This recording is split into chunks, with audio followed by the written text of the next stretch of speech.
Fremantle's next up in our AFLW Draft club-by-club reviews, and Pete, they picked up 3 youngsters to go with their first 3 picks. They had the second in the West Australian pool, and Amy Franklin was their first at pick 14. Yeah, definitely. Franklin, obviously really athletic, tall forward, able to mark overhead or get the job done at ground level. Rare athleticism and power for a player of her size. She loves to sort of get goal side, so she often outbodies her opponent, so nudges them out of the way, and then plays from that behind position, so that way she can mark and then get goal side and take off. She loves kicking goals on the run, can kick goals on set shots as well, so just a tall option, raw talent who's very, very exciting, can play in defence if need be, but certainly inside 50s where she's most damaging, and bringing that partnership with Roxy Rue inside 50 is going to cause a lot of headaches for opposition defenders, and certainly someone who's really, really exciting and clearly the top tall prospect from a key position stance in the WA pool. And then they had picks 31 and 38, which they spent, as we sort of touched on there, on another couple of under-19 championship players in Dana Easton, Michaela Tuakarena. They bring a couple of different traits respectively. Absolutely. They're sort of that inside-outside ability, if you like. They're both quite good defensively. Dana East has had just a superb season, really consistent all year for Swan Districts.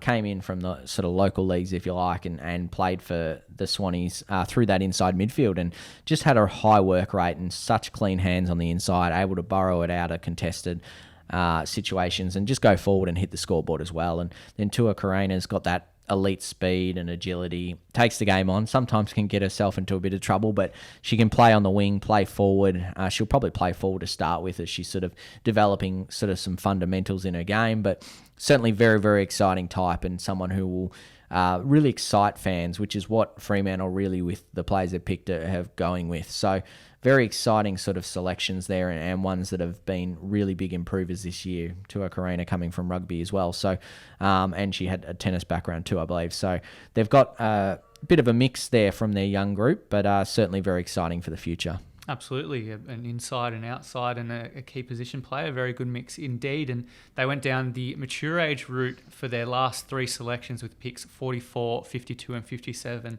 Of course, out of the state leagues, the first one was Airlie Runnels from North Melbourne VFLW before Jessica Lowe and Sarah Wilstra. What are they going to bring to the Dockers side? Yeah, well, it's quite interesting you mention inside, outside and key position player, which is exactly what they've done with the mature ages as well. Runnels is sort of that outside midfielder. She can sort of play inside as well, but certainly she'll provide that, run and drive down the ground and being able to use it in transition and just get it forward, which will be really exciting for the Dockers fans. And then you look at the inside sort of brigade of Lowe. She can also play outside, but predominantly just sort of plays in, burrows in, wins the ball. Contested ball player, loves tackling, loves being able to then get out of trouble and use the ball. A late developer to the code and someone who got a draft combine invite last year, didn't get picked up. I think she's turning that 21 this year, so a couple of years out of the system, but someone who is, as I said, a late developer and really exciting. And then you got Wilstra, who's that sort of athletic ruck key position player who's able to take a grab, but certainly sort of still developing a lot of traits inside 50, and just really exciting. Like, I think her athleticism is what stands out, and someone who can leap pretty high and also move pretty well for a player of her size. So, they addressed all those needs sort of twofold between the youngsters and the mature ages. And obviously a side that's pretty close to the premiership tilt. A very successful team over the last 2 seasons. Do you think that they've really stocked up well to go again and perhaps crack that sort of top 2?